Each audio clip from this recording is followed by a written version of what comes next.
everyone, and welcome to our bonus episode. It's me, Gemma. And me, Michael. Today we're talking about the Coronation Street Experience. Part of it we're talking about. Again, we're going to be talking about our little trip that we went up to last weekend, aren't we? We have already done a podcast about last weekend, but that was a soap award side kind of thing. And that was, I don't know whether you noticed, but that ran a little bit long last week. So we thought that we'd put the bit about the Coronation Street Experience itself into its own episode. And this is it. Yeah, this is everything to do with going on the tour, the Star Tour, the exhibition space, the cafe, the shop. You might think you've heard it all before, but you actually haven't, because they unveiled a new area which we are going to talk to you about right now. Yes, so, I mean, we'll talk a little bit about it's only not been too long ago since we did a tour video, is it? Where we talked podcast, I mean, so we're not going to go over that again. But yeah, most excitingly, it's this new exhibition space that has just opened this past weekend, but we were able to get a little sneaky peek when we were there last weekend, weren't we? Yeah. Very, very special. Now, we've had questions from people saying, how do you meet celebrities when you go on the tour? How do I book one of those celebrity tours? How do you get to see famous people when you go to Coronation Street, the tour? Let us tell you. You need to book a Star Tour. Mm-hmm. That is an extra £10 per ticket, and it's only on the first weekend of the month. That's generally when it is, yeah. We had one at the beginning of June that we went on. I'm sure as, time goes on, they might add more things, who knows. But generally, you're going to need to make sure that you've booked onto that Star Tour, and they will not tell you who the celebrity is before you go, but you can guarantee it's going to be somebody really cool. Yes. They book really big names and people that have been in the show. So when we went, who did we see, Michael? Peter Ash. Exactly right. It was great. Paul, and he just had a really big week on Corrie with the MND storyline and Gemma and Chesney's wedding. So it's really nice to be able to see him. So the way the tour works is you start off, you go through the shop and the cafe area, you go and sit in the cinema, and you watch about a 10-minute long film. There's 3 songs, and there are clips from all the way through Coronation Street set to these musical interludes. There's like a romantic one, there's a comedy one, there's like an action one, and it's just a really great way to get yourself hyped to go on. It's brilliant. I mean, when we went there last week, I was thinking, do we need to see the video again? We saw it last time, and I'm just so glad we get it. I can't think of a time when I've ever seen a better compilation of Coronation Street clips. They're all the classics of that, and some forgotten gems as well. So that's a really fantastic way to start the tour, don't we? Yes, Helen to and Don. Yes. Who put those together. They are just such a great way to start the tour off. So then you walk down the back of Coronation Street. You walk past the Tony Warren building, through the car park where the celebrities will park. The high profile ones. It's quite a VIP area, I think. Walk down past the area where Seb was murdered, and then you'll get to the police station, which it backs onto Victoria Court. But that's not all connected, and then in front of you is the precinct. But before you get to the precinct, you'll go to the police station, and then out will pop the celebrity, and we'll all go but first you get told not allowed to take any videos or photos of this, hence why we don't have any video footage if you're watching this on YouTube of Peter coming out. But we were able to get a photo with him. When you go into the police station, you pass your phone over and they snap away. And yes, we've got a lovely picture of me and Peter. And I talked to him about Zelda, because I know he's a big Nintendo fan as well. So that was quite cool when it was him that came out. And and I shook his hand and I said, "You're doing a really great job." I just think he's done an excellent job, and it just goes to show. I remember when, before the acid attack storyline, we were talking about Ryan Connor, the character, and we're saying, Ryan Prescott wished that they give him more to do, and they did, and he completely rose to the challenge. And the same, I think, with Paul and Peter Ash. I know that he's had big storylines before, like with Kel and things, but I think almost any actor on the show, you give them something big, and they will take it and run with it. So great to see Peter. He was really lovely. Everyone was super excited to meet him and take his photo with him. And then we skipped off. Well, we did. We there was one more thing that we saw. Now, again, if you're watching this on YouTube, you're probably watching a lot of old footage at the moment, because we didn't take very much on the Star Tour at all this time, did we? But we did make sure we headed over to the street itself to find the special gold cobble that had been laid when they did the This Morning Coronation Street special back at the beginning of March. And there's a little gold faceplate-y kind of thing. Is it to do with the coronation? Yeah, exactly. It was to do with King Charles's coronation, and they had a special episode there, and they laid a cobble there. This morning had a special episode. Yes. And I know, but you make it sound like Coronation Street had a special. No, so there was a special cobble there that said Coronation Street, and this morning celebrated the coronation of HM King Charles III on these cobbles, 5th of May 2023. So that's quite cool. That had like some cinema cordon around it. Yeah, I don't think it's there. I think it's probably you can take it off and put it back again by the looks of it. They didn't like dig it out. Yeah, so that was good. I'm glad we saw that. But as we had done the whole tour fairly recently, we didn't stay on it. And then we headed back in the inside. But again, a big shout out to all of the the tour guides that do it. We had Callum for the bit that we went on. He was a bit disappointed that we weren't staying on for the rest of the tour, but he seemed like he was doing a really brilliant job. And unlike what the posters tell us to do, we did not keep Callum and carry on. No, we did skipped not. back to the exhibition centre. And we also saw Alfie doing his strutting his stuff on the cobbles there. Met up with Rory as well, so all good. It was good. So the main reason that we went there that time, apart from to do the Star Tour, of course, was to see the exhibition space. And this is something that we've heard about for many, many years, and we'd seen the plans go up on the Trafford website. And finally, after, I can't remember, was it about 2 months ago that we went before and we saw it in a very early stage when it was basically just a blank space? The whole thing's been being put together for years. This is something that's going to be open during the week, isn't it? And you can go and pay a small fee. I think it's £10 maybe. I can't remember. I should check this. And you get to go inside and have a wander around. And you could. People might ask, how long can you spend in there? And I would say it really is down to you. I mean, I'm sure most people could easily fill an hour just in that space alone.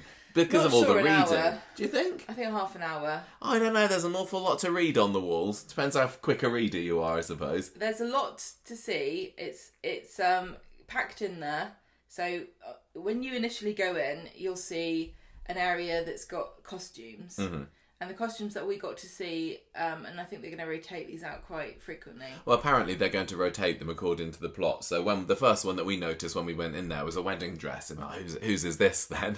And then you kind of go up a bit closer and go, oh, this is looking a bit scruffy. And it was Daisy's wedding dress, wasn't it? Daisy's wedding dress. I saw the acid stain. I'm just trying to build up the tension, Gemma. Yeah, it was Daisy's wedding dress, and it's got these little holes all over it, hasn't it? Little singe marks all through it. So that was quite cool. There's also Emily's outfit from Emily. Yeah, Emily Bishop. Nice, yeah, we had Dev's wedding outfit as well, didn't we? For his Hindu wedding and the flower wreath that went round his neck.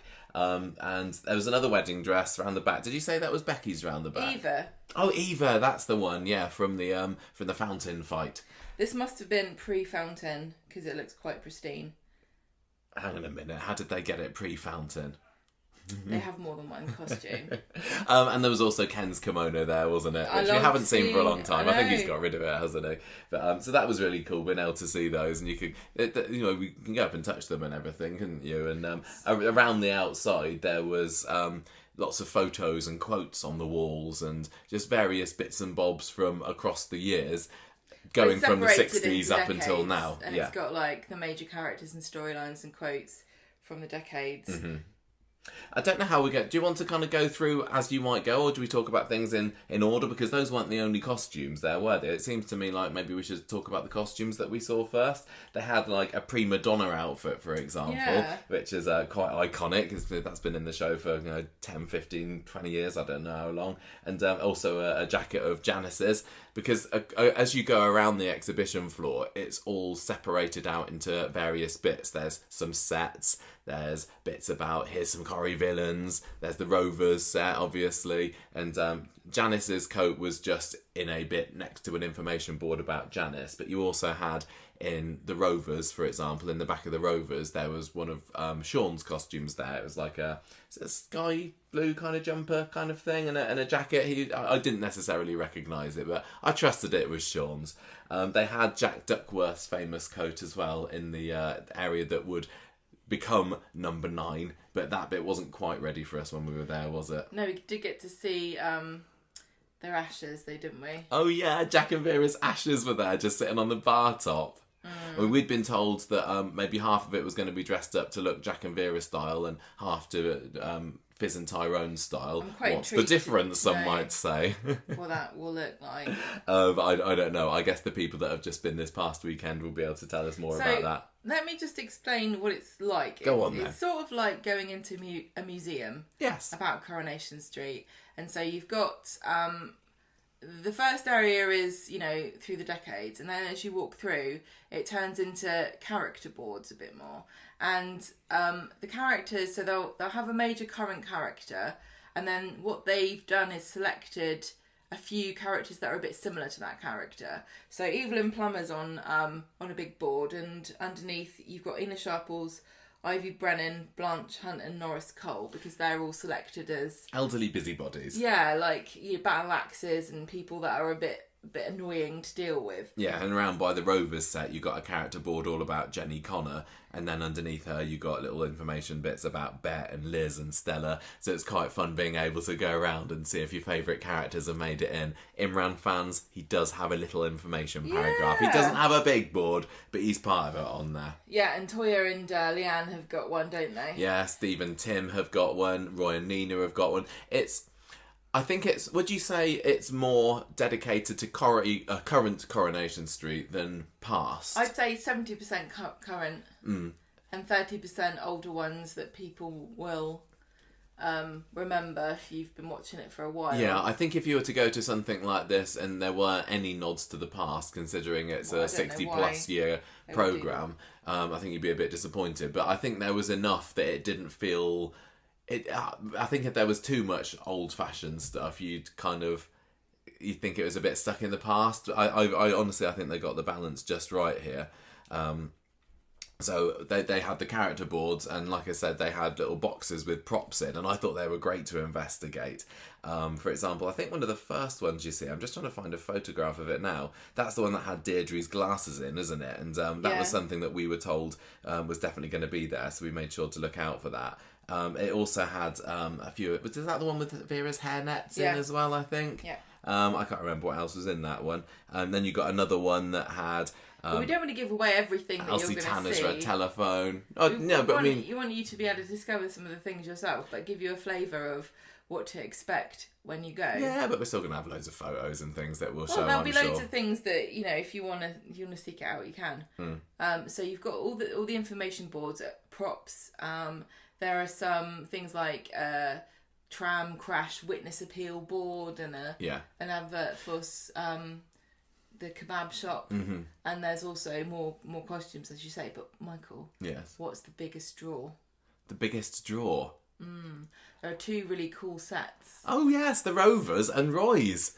That's fantastic. And when we went there a couple of months ago, we saw the Rovers in a very deconstructed state, wasn't it? It was the IKEA version of the Rovers. So some blocks of wood laid out on their sides. So to be able to see them constructed into something that honestly looked very much like the actual Rovers Return bar is absolutely fantastic. Now, they obviously can't have people go into the actual one that they would use for filming because it's down in the studios, it's used all the time, but this is as good a reproduction as you could hope for. Well, I mean, it's not all stuff that's been on screen, but there are elements in there.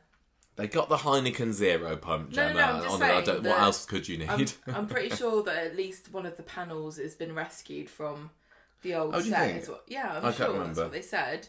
Okay. So some bits of it have been seen on screen before, but the vast majority of it has been constructed. Not that you'd be able to tell, because it really does look incredibly like the on-screen version. Yeah, they got the telephone, they got the bell, they even got the little board that says steak and prosecco special, £15. How much of each do you get? Well, a bottle of each, bottle of steak, a bottle of prosecco. Now, what you can do in the Rovers is go round there and have your photograph taken, pulling a pint, and that's one of the things that I really like about this, is that for those two sets at least. Now, we can't speak for the Jack and Tyrone and Vera and whatever set because it wasn't finished when we went there, but I do like that you can wander in and have a look, because sometimes I remember in the old one all of the sets, because they were the actual sets, were cordoned off, so you just had to walk past them. So I took myself around the back of the Rovers and I had a bit of an investigate about what was behind the bar and pretended to pull down I think I did the Heineken Zero one. I don't know how many people, whether you will be able to go behind the bar. No, you can. You absolutely can. I know, but I think it's going to be a photo opportunity, so it's not like people are going to thank you for wandering around behind. Oh yeah, no photo bombing, please. When they're trying to have their photo, them being cool landlord and lady of the Rovers. The Roy's set though is a lot more open, isn't it? The thing with the Rovers one is you've got the bar area, but you don't have like the booths or anything like that. It's just the bar. But there is seating, but it's not at all. There's a couple of bar stools. But with the Roy's one, that's a bit different because it's just a exact replica of Roy's. You've got lots of chairs and tables.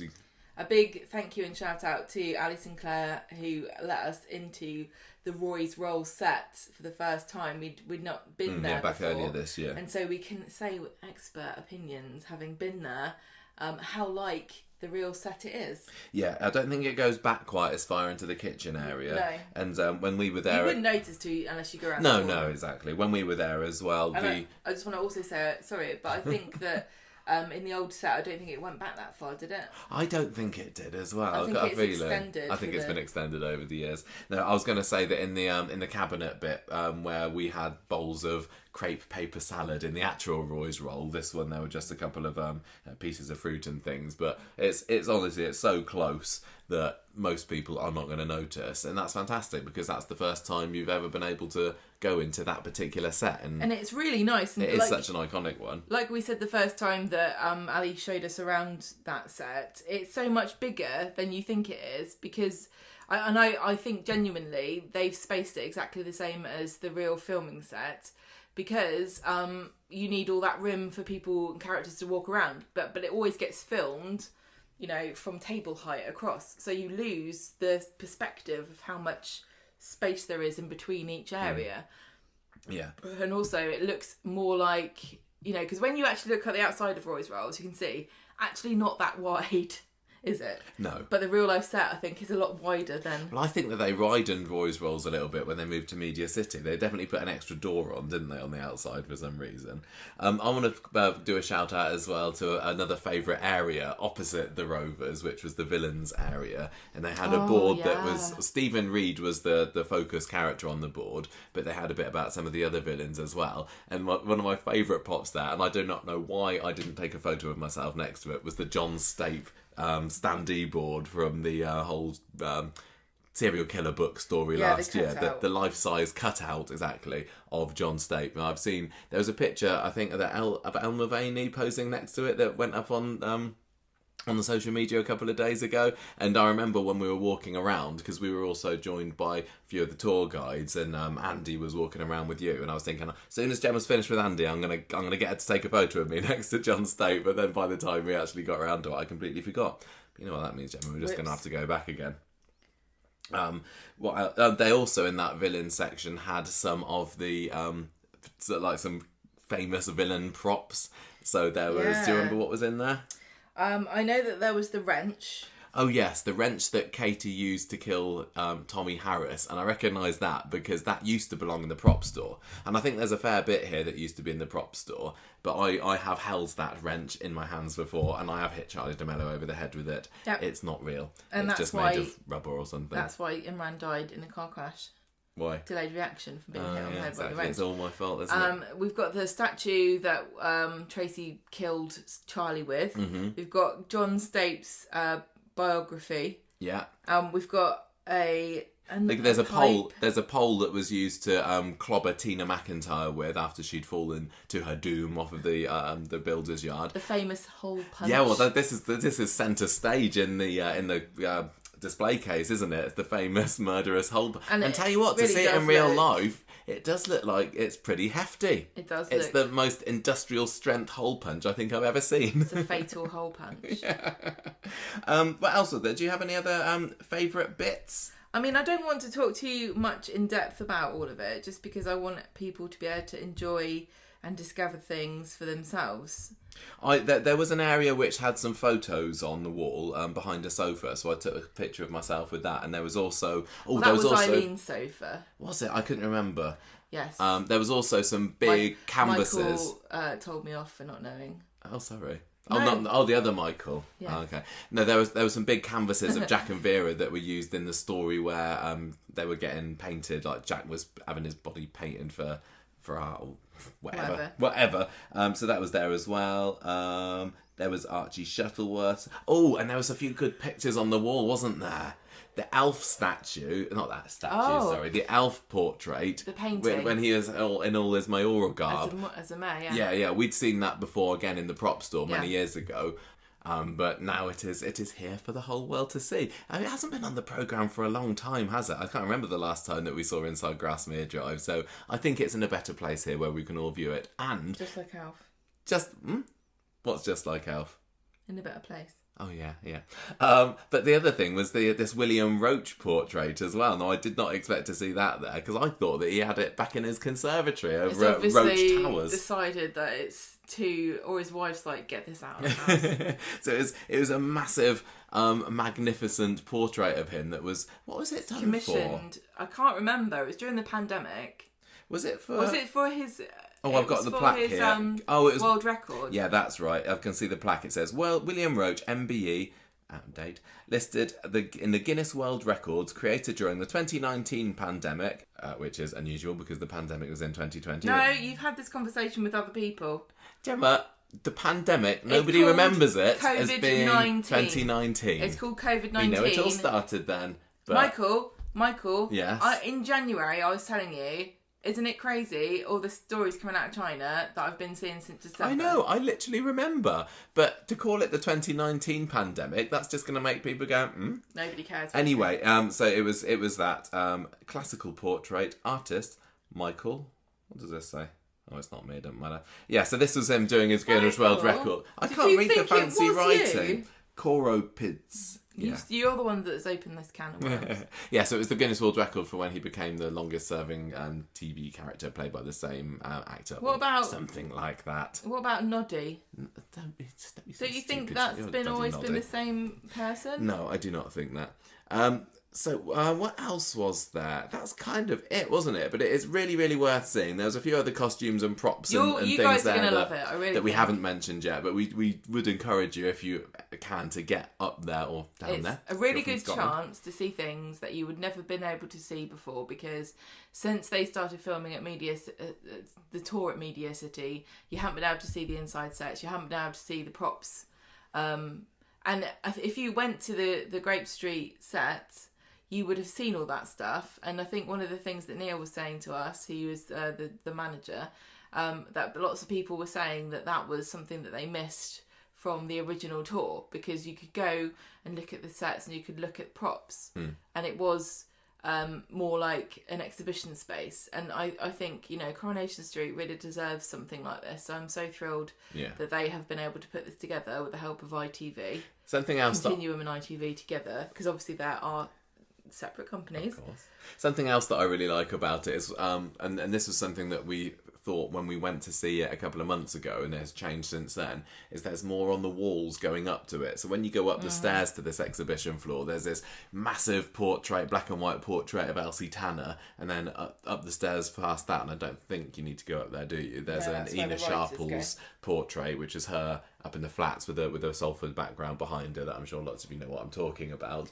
And there's also on different parts of the wall downstairs, like stickers printed on the walls. These quite nice cartoony stickers of the terraces. Just black and there's white a pigeon, there's the call boy, and it really does do an awful lot to fill the walls that were looking a bit blank. I'd love to know who did those. Yes, I'd like to know that as well. I think they look cool. Yeah. So we saw that. We went then down into the shop. We've spoken about the shop a lot before. It's very busy. It looks like those tills were ringing. A little tip. I think if you're going on a fully booked tour, I think a prudent idea is when you come off the tour, you either make sure you're first in line to get to that till if you want to buy your photo of yourself outside of the Rovers, because you can get that professionally done and it gets printed out there.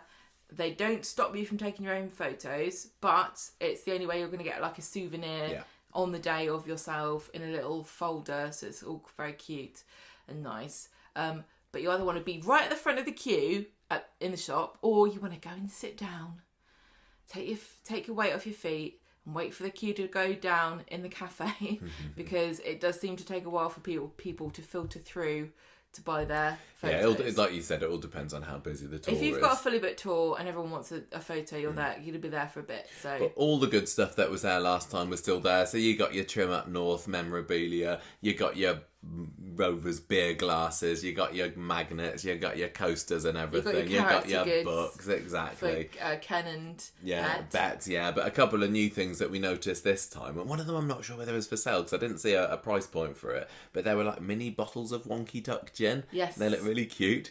But we didn't get any of those, but they look quite smart. I would love to talk to the Wonky Duck gin people about that stuff, because we've bought a couple of bottles of that now, haven't we? It's really nice. They also had Rovers bar towels as well. Yes, and so I just want to say your home bar if you quickly, you can't buy these online yet. No, you have to go to the actual shop to get this stuff.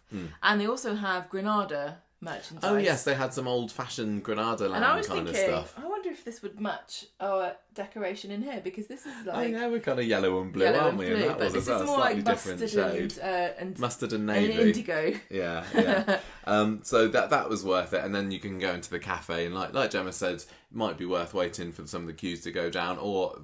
before you go on your tour, I suppose you start in the cafe, don't you? Because you don't want to be queuing up in the shop before you call to your tour itself. No, you don't want to be carrying things around with you. Yeah, and we and there was one change that we noticed from the first time. Now, when we went onto the tour a couple of months ago, we noticed that they were playing episode 1 of Coronation Street on a big screen with no sound. with no sound off, and we said or that maybe they should put some subtitles on, but they had something different, and we were looking there, and it was just various pictures of the street, wasn't it, from different eras throughout the years, and it was like a slideshow, wasn't it? And we were going around there thinking, oh, that's quite nice that they've got that.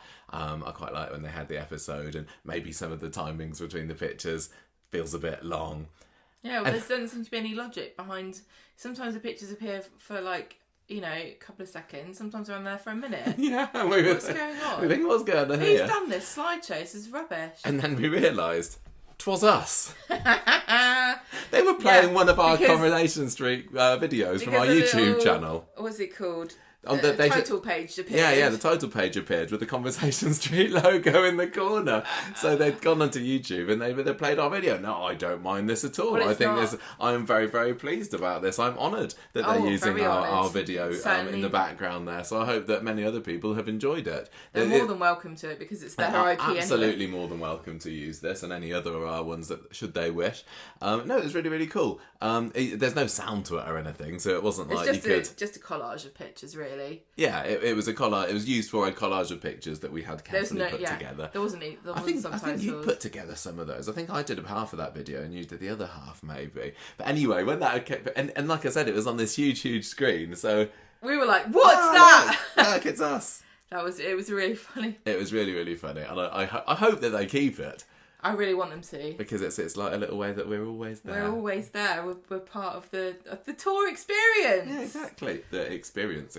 The Coronation It's not called Street Coronation Street Tour anymore. Experience. So that was pretty much it, wasn't it? And I said that this would be a short one this week, but we did want to be able to have a chance to talk a bit about what happened, what it was like in the exhibition floor, keep it separate from last week's video, and have something new on our YouTube channel for people to be able to see. But the best way to see this is to go there yourself. So if at all you're able to get across to Manchester at some point in the near future, we would urge you to go and take a trip over there, even if you've seen the tour recently. Because like I said, you can get it. I mean, it depends how recently. The shop, the cafe, the video, the new route around the tour, that's all new for 2023. But even if you have been before, you can get in just to see the exhibition space, and not just at the weekends as well. It's open all week. Because lots of people who I really, really would recommend it. Are planning trips from Canada or America or Australia are saying, how do I know if I'll be able to go on the tour? How do I know? Because they don't book that far in advance, because they honestly are not always sure whether Coronation Street's going to need to film at the weekends. So they have to be careful about booking in advance, because they don't want to let people down. But this way, if you're coming to the UK and you've got a limited window, you can guarantee that you're going to be able to see some cool things that you wouldn't normally be able to see when you go to visit the set. not the set, but the exhibition space. And also the added bonus is that if you go during the week, it is always possible, if you hang around by the gates, you may very well see a Corrie star going in and out. Maybe if you go into the cafe, you'll see a Corrie star having a cup of tea or something in there. I don't think they will ever go in the cafe area. Oh, you spoiled it. Well, I'm kind of looking forward to going back, and we haven't got any immediate plans this year. I mean, we might not go back in this calendar year, might we? But maybe we will. And if we do, I will definitely want to pop in there and just to see what's changed. We're not going in this summer. We're not planning to go this summer, no. It's just too hot to do anything in this country. But I want to go and see what I want to go up there and see what the number 9 set is like. I want to get that photo done with the John Stape cutout, and I want to see what's changed, see if they've swapped any of the costumes around and everything. So it's definitely worth for us going back again. But yeah, no immediate plans. So anyway, that is it. And if you're listening to this and you're thinking of going on the tour, I hope we've been able to convince you. If you've been and you've seen anything that we didn't see, what did you think? Share some photos with us. And also, I hope you agreed it is very, very much worth the extra to get in. Well, no, it's not extra. No, sorry, it's not even extra to get in. That's the whole point. The cost of the tour that people have been paying for the last few years has not changed with this extra bit. That is worth underlining so far. But yeah, if you want to go to that bit just on its own, then like I said, it's a small fee. Also, if you don't think you're going to be able to get the chance to come over from somewhere else or travel up here for various reasons, you might not be able to. We hope that you can live through us, having a little look about. Well, people have said that they've been able to do that in the past. It's really nice that we were able to share this experience with you guys. And if you have any questions about it, just let us know. And if we know the answer, we'll tell you. Exactly.